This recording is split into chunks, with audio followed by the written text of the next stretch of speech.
이제 총리님, 이번 2017년의 선거는 어떤 점에서 남달랐습니까? 과거에 뭐 당의 화합의 측면에서라든지 선거 운동의 측면이라든지.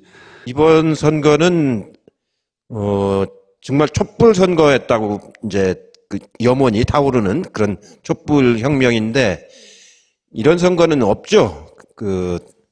저도 선거를 여러 번 치러봤습니다만 이번처럼 국민들 성원을 이렇게 많이 받고 이렇게 그러면서 아주 절박하고 또 대통령까지 탄핵시켜가면서 치르는 선거는 아마 이번이 처음이자 마지막일 겁니다. 앞으로 당선된 우리 당 후보들은 절대로 탄핵당하는 일이 없을 겁니다. 아니, 당이 일사불란하게 움직였다는 면에서도 이전과 비교할 수 없을 정도 아닌가요? 그렇죠. 이번에는 아주 당이 경선도 아주 깨끗하게 잘 치르고 또 선거도 이렇게 일사불란하게 잘 치른 경우는 제가 경험한 바로는 이번이 처음입니다. 언제나 항상 당내가 시끄럽고 그랬었는데 12년 선거는 정말로 엉터리 같은 그런 당 운영을 하게 된 그런 선거여가지고 이길 수 있는 선거를 12년도엔 졌잖아요. 그렇기 때문에 이번에도 또 지면 안 된다라는 건 절박함들이 있어가지고 하고 싶은 말도 다 자제하고 불만이 있어도 서로 이렇게 다독거려가면서 아주 잘 치른 가장 모범적인 선거였다고 생각이 들죠.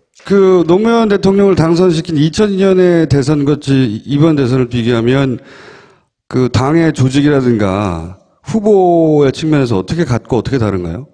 2002년도하고는 뭐 천양지차죠. 2002년도는 당에서 다른 후보를 단일화라고 하면서 다른 후보를 내용상으로 지지했지 않습니까? 그래서 그때는 노무현 후보를 지켜야 된다. 처음으로 이제 국민 경선을 해서 후보를 우리가 뽑았는데 그 후보가 설령 지지율이 낮다고 해서 끌어내려 버리면은 당내 민주주의는 앞으로 영원히 못한다라는 그런 판단이 들었기 때문에 그때 120명 의원 중에서 40명 정도만 노무현 후보 캠프에서 참여해서 선거를 치렀어요. 나머지는 아예 선거에 참여를 안 했고 당사를 쓰지도 못하게 했습니다. 그리고 당에서 돈도 한 푼도 집행을 못하게 하고 그런 악조건 속에서 노무현 후보가 국민 경선도 치러내고 나서 정몽준 후보하고 후보 단일화도 하고 본선에서 이해창 후보를 이제 꺾은 선거고요. 그러니까 그때는 처음으로 인터넷이 많이 작동이 되고 젊은 사람들이 개혁당으로 많이 참여하고 노사모가 만들어지고 그런 자발적인 선거를 치렀던 선거였고 굉장히 뭐랄까 역동적인 선거였다고 판단이 되고요. 이번 선거는 당이 중심에 돼서 아주 일사불란하게 치르고 돈도 이제 당에 나온 돈하고 펀드를 모아가지고 그 당시보다 2배 이상 선거 비용도 쓰고 이재정 의원님처럼 의원님들이 전부 자기 헌신적으로 이런 모습으로 이제 뛰었습니다. 그리고 후보는 굉장히 차분하게 아주 냉정하게 정책을 이렇게 이끌어가고 발표하고 하는 토론할 적에도 아까 정청래 의원이 눈을 껌벅껌벅 한다고 그랬잖아요. 근데 그 정도가 자기가 표현할 수 있는 최고치입니다. 이 보세요. 이제 그렇게 선거를 치렀기 때문에 두 선거는 전혀 2002년도하고 이번하고는 전혀 다른데 이번에 확실히 연 거는 1600만 촛불 시민 그 표가 바로 문재인 후보가 얻은 표죠. 그러면서도 격차가 많이 났잖아요. 588만 표인가 이렇게 났으니까 저는 말은 안 했지만 선거 한 중반 초반쯤에 이 선거는 끝났다. 근데 말을 할 수는 없으니까 파파이사에서 나와서도 뭐 가봐야 되겠다 뭐 불안을 치셨어요 그때 그러면? 그때 나와서 숫자를 암시를 하긴 하셨어요. 두 분이 40% 정도를 먹고 나머지 또 두 분이 15%를 먹고 나면은 15% 먹고 나면 나머지가 거기까지만 계산을 하시고 말씀을 안 하시길래 제가 그러면 45% 얻으시겠네요. 그래서 그렇게 얘기하면 걸리니까 45%랑 얘기하면 선거가 그러면 끝났다고 생각한 게 어떤 시점이셨어요? 대개 선거가 이제 22일 정도 하는데 출발할 때 어떻게 출발하느냐를 보면 대충 알거든요. 이 선거가 출발할 적에 문재인 후보가 이미 40을 넘었거든요. 그렇기 때문에 그 당시 안철수나 다른 후보들은 20% 정도밖에 안 되고, 그리고 홍준표는 그보다도 더 안 됐었죠. 그런데 그 선거 중반에 여론 조작이 한 번 있었습니다. 그 신문사 한 군데, 신문사 두 군데하고 방송사 한 군데에서 여론 조작이 있어가지고 마치 양강구도인 것처럼 한번 그렇죠. 해가지고 국민들을 아주 혼란스럽게 만드는 적이 있었는데, 예, 그때가 최고로 올랐을 때인데 이미 그때 15% 정도 차이가 났었을 때거든요. 정권 교체를 바라는 촛불의 염원이 너무 컸기 때문에 다른 후보들이 따라올 수가 없었죠. 여러 번의 선거 경험이 있으시니까 비교해 보시면서 아 이때는 승기를 잡았구나 하고 마음으로는 안심하시지만 겉으로는 저희들한테 계속 지금 위험하다, 조심해야 된다. 저희는 진짜 조심해야 되는구나. 초짜들을 막 혼내고 막. 들숨 날숨만 잘못 쉬어도 큰일 날 것 같고 나 때문에 안 될 것 같고 정말 그런 마음으로 그래서 배신감을 느끼시는 거예요? 한편으로는 그런 경험들의 소산으로 그렇게 조직을 이렇게 다잡아 나가셨던 게 아닌가 그런 예, 생각이 근데 듭니다. 막 예. 좋으니까 막 율동들을 많이 하는데 예, 그런 분들이 있더라고요. 예, 그래서 제가 율동의 크기를 반으로 줄여라. 율동의 크기를 반으로 너무 잔치집 분위기를 만들지 말아라. 그래서 제가 두 바퀴 돌 거 한 바퀴 이렇게 돌았습니다. 율동의 그 폭이 너무 크면 어떻게 되는 겁니까? 선거에 어떤 영향을 미치게 되죠? 그게 이제 위험하죠. 아, 이미 선거가 끝났다고 느껴지게 만들까봐. 뭐랄까 샴페인을 먼저 터뜨린 것처럼 그렇게 느낌을 주면은 그게 안 좋거든요. 유권자가 이완된다. 결집도가. 유권자들한테 겸손하게 안 보이지 않습니까? 그것도 있고. 잘못하면 또 무대에서 떨어지기도 하고. 오늘은 노무현 8주기 특집이니까 노무현 전 대통령과 정치를 같이 입문해서 대통령까지 가는 걸 봤던 당사자로서 대통령을 만들기도 했고, 초선 때 노무현 의원은 어땠어요? 다른 그 초선들과 달랐습니까? 예, 많이 다르죠. 저하고 이제 노동일을 같이 했는데요.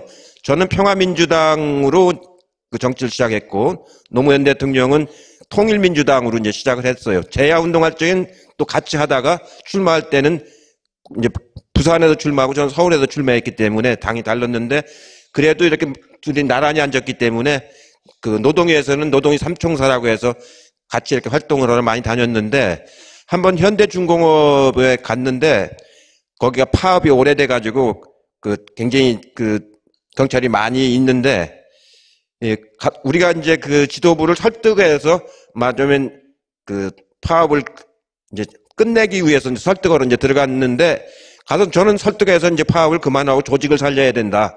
조직이 이제 깨져버리면 이 투쟁은 오래가지 못한다. 그러니까 일부가 이제 붙잡혀 가고 한 1년 감옥살이하고 나와라. 그러면 그래야 조직이 산다고 설득을 하고 있는데, 같이 설득하러 들어갔는데 노무현 대통령은 선동을 해요. 더 하라고. 우리 안 맞는 거예요. 조직 깨지더라도 뭐 끝까지 싸워야 된다고. 그래서 같이 다녀보면은요, 네. 이 격정이 있습니다. 이렇게. 그걸 나하고 얘기할 땐 가서 설득하자고 해놓고 가서는 그 사람들 보면은 그 말을 못 하는 거예요. 이제 그런 격정이 있고, 이제 맞으면 뭐랄까, 그러고 웅변 가잖아요. 웅변할 때 보면 김대중 대통령만큼 잘해요, 웅변을. 이제 그게 이제 사람들이 막 감동을 받고 이제 그렇지 않습니까?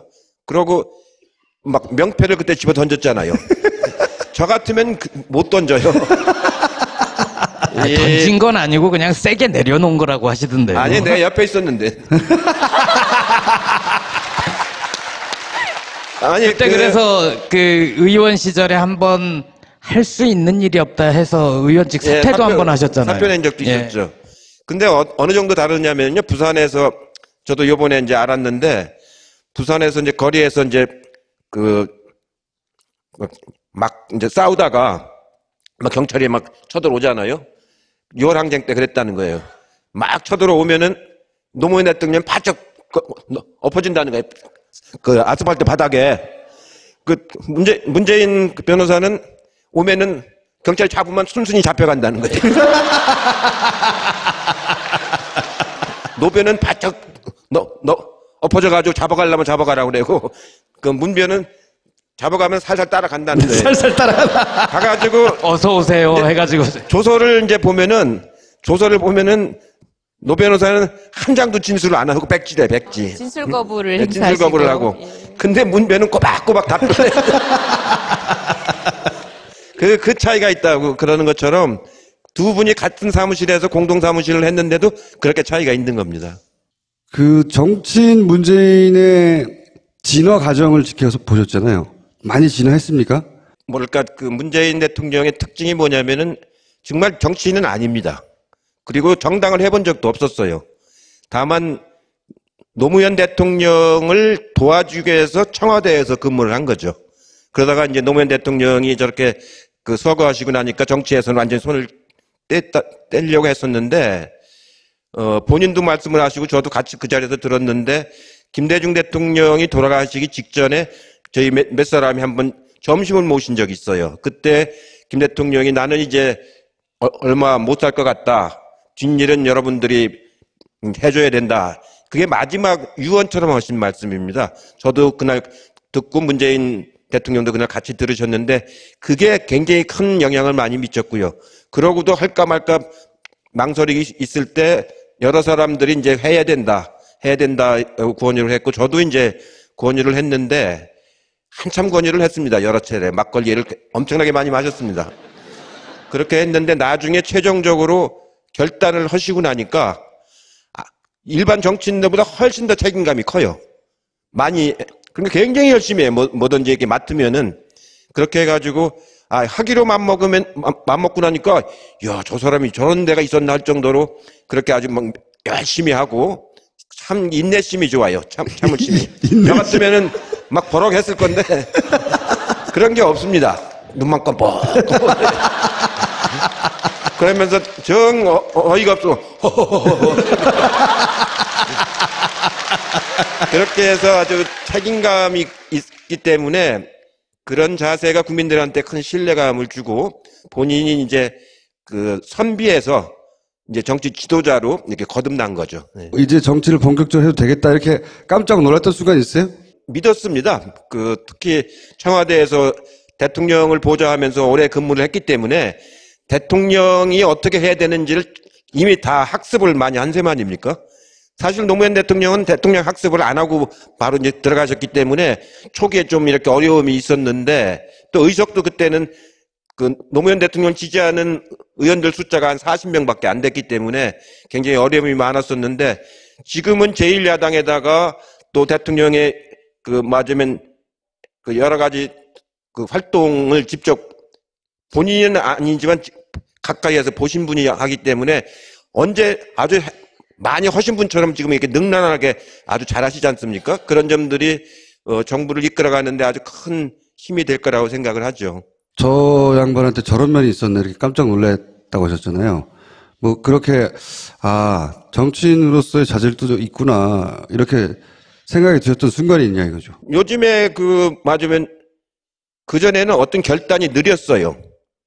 답답했죠. 그래서 이렇게 보면은 왜 저러나 좀 답답했었는데 대통령이 되고 나서는 업무 지시를 탁탁 내리잖아요. 필요한 시점에 시간 끌지 않고 그런 점들이 아주 놀라운 점들이죠. 보통 2012년에 문재인 대통령 후보와 2016년에 문재인 대통령 후보, 2017년에 문재인 대통령 후보를 비교하면서 진화했다, 많이 달라졌다라는 얘기를 하시는데, 물론 이제 달라지신 면도 있긴 하지만 저는 어떻게 보면 우리 시대가 요구하는 소통의 리더십에 대해서 사람들이 진가를 알아보기 시작한 면도 있는 것 같아요. 함께 달라졌다는 느낌이 들거든요. 당시에 문재인 대통령 후보가 부족했다라기보다는 그분의 진가가 제대로 국민들한테 설득되거나 그 당시에 필요한 리더십인지 우리가 모르고 있었던 적도 있고 그분 역시도 조금씩 발전하고 쌍방향 발전이 있지 않았나 그 생각을 물론이죠. 해요. 그렇죠. 예. 근데 문재인 대통령은 항상 똑같은 것 같아요, 그냥. 사석에서나 공석에서나 후보일 때나 자연일 때나 기본적으로 굉장히 일관되고 똑같은 것 같아요, 그죠? 아주 성실파죠. 그러니까 뭐가 변함이 없고 아주 성실한, 뭐라고 그럴까요? 좀 진국이죠, 진국. 예. 그런 모습이 절대로 흐트러짐이 없고 그렇습니다, 보면. 저도 벌써 한 30년을 같이 이렇게 살아왔는데, 흐트러진 모습이거나 객적인 모습, 이런 거를 한 번도 본 적이 없어요. 총리님, 저는 그거 한번 여쭤보고 싶은데, 여기 광주기도 하니까 5.18 기념사, 그거 어떻게 들으셨어요? 예, 그때는 제가 중국에 특사로 가 있어서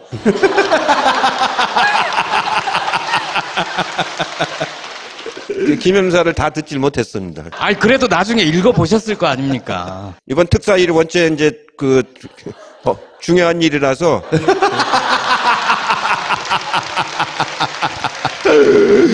가신 일은 어떻게 해서 싸든 어떻게 되는 겁니까? 중국에서는 사든 절대 안 된다고 그렇게 주장을 하죠. 네. 근데 이미 일부는 들어왔지 않습니까? 일부는 들어왔는데 그것 때문에 이제 한중 관계가 굉장히 경색이 됐는데 그걸 이제 풀어내는 게 이번 특사의 역할 중에 하나였는데 가서 이제 대화를 좀 많이 했습니다. 그러니까 그걸 들여온 한국 정부인데 들여온 정부는 박근혜 정부고 예, 그 정부하고 우리 정부를 비교하지 말아라.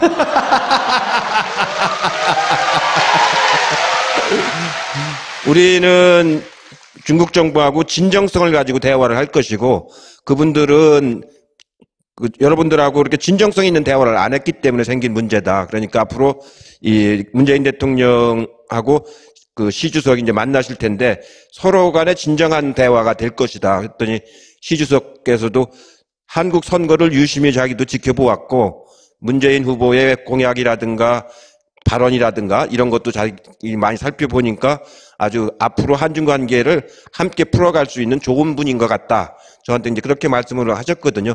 그만큼 신뢰가 이렇게 생겼기 때문에 이제 그 문제를 차차차차 풀어나갈 겁니다. 갑자기 야밤에 벨이 울리는 거예요. 그 박주민 의원이 전화를 했더라고. 굉장히 다급하고 긴급하게 이재정 중국 특사 말이야. 예, 네가 가는 게 좋겠다.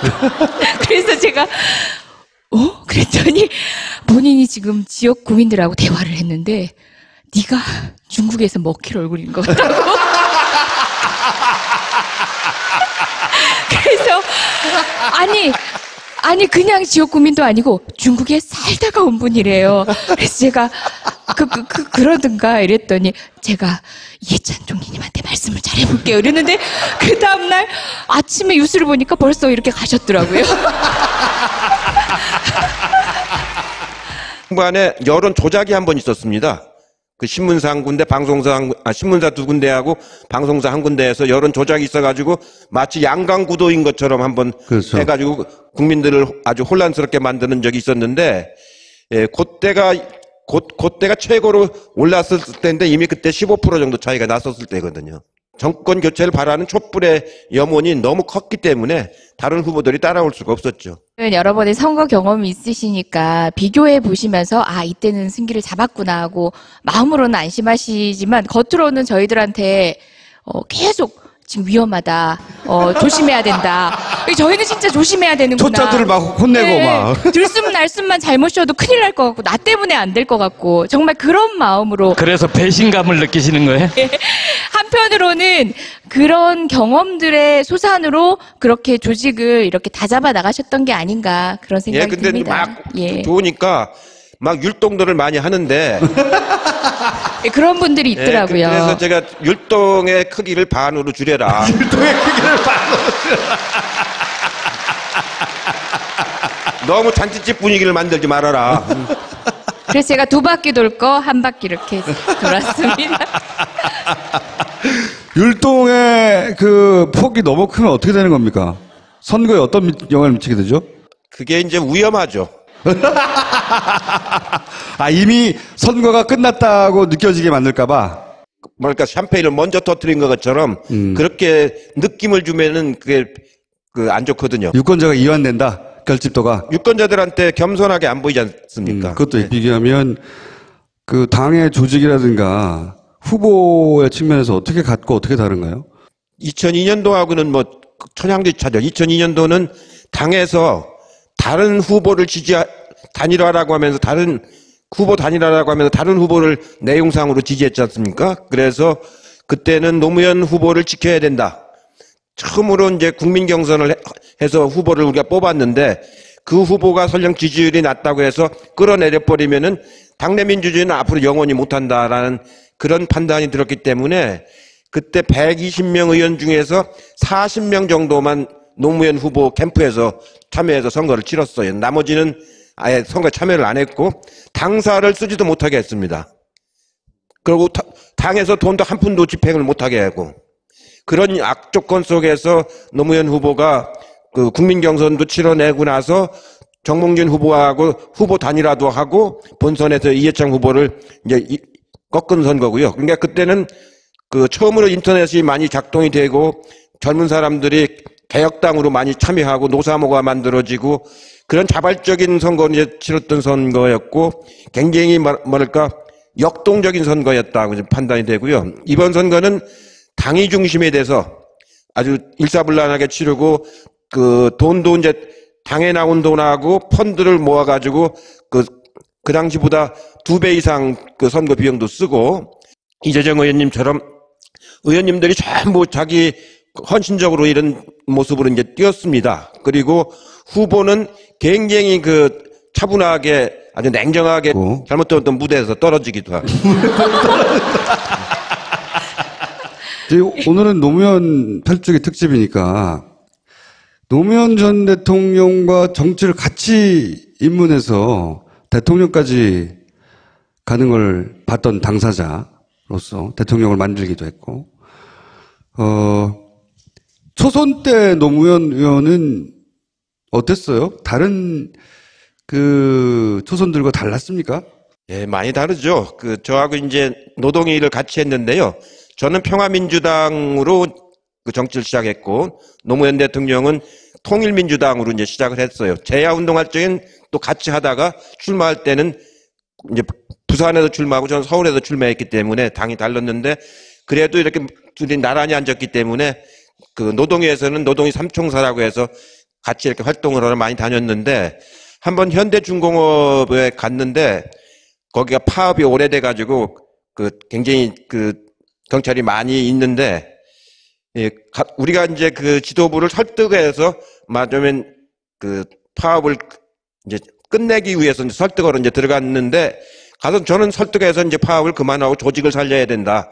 조직이 이제 깨져버리면 이 투쟁은 오래가지 못한다. 그러니까 일부가 이제 붙잡혀 가고 한 1년 감옥살이하고 나와라. 그러면 그래 조직이 산다고 설득을 하고 있는데, 같이 설득하러 들어갔는데 노무현 대통령은 선동을 해요.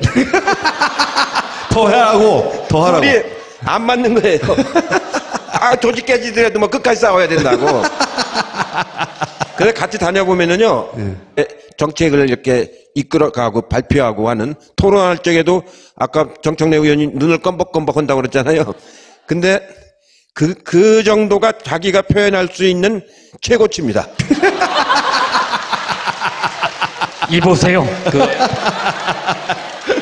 이제 그렇게 선거를 치렀기 때문에 두 선거는 전혀 2002년도하고 이번하고는 전혀 다른데, 이번에 확실히 연 거는 1600만 촛불 시민, 그 표가 바로 문재인 후보가 얻은 표죠. 그러면서도 격차가 많이 났잖아요. 588만 표인가 이렇게 났으니까 저는 말은 안 했지만 선거 한 중반 초반쯤에 이 선거는 끝났다. 근데 말을 할 수는 없으니까 파파이스에서 나와서도 뭐 가봐야 되겠다 뭐. 불안을 치셨어요 그때 그러면?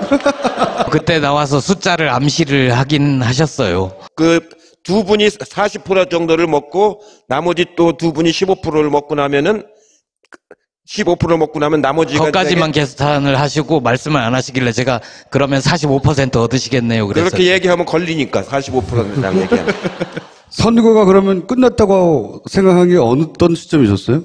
대개 선거가 이제 22일 정도 하는데, 출발할 때 어떻게 출발하느냐를 보면 대충 알거든요.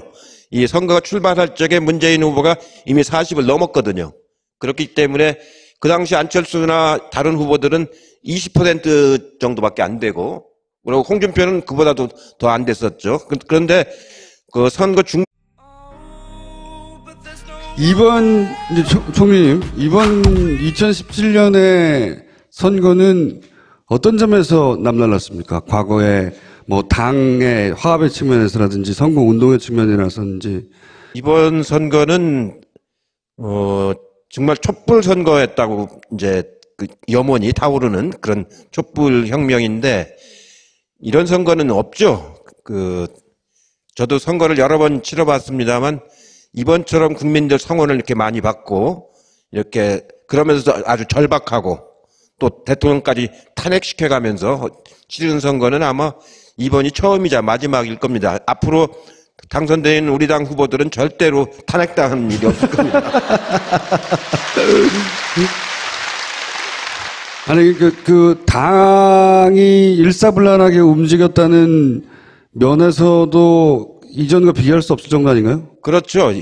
이번에는 아주 당이 경선도 아주 깨끗하게 잘 치르고 또 선거도 이렇게 일사불란하게 잘 치른 경우는 제가 경험한 바로는 이번이 처음입니다. 언제나 항상 당내가 시끄럽고 그랬었는데 12년 선거는 정말로 엉터리 같은 그런 당 운영을 하게 된 그런 선거여가지고 이길 수 있는 선거를 12년도엔 졌잖아요. 그렇기 때문에 이번에도 또 지면 안 된다라는 건 절박함들이 있어가지고 하고 싶은 말도 다 자제하고 불만이 있어도 서로 이렇게 다독거리 가면서 아주 잘 치른 가장 모범적인 선거였다고 생각이 들죠. 그 노무현 대통령을 당선시킨 2002년의 대선 같이 이번 대선을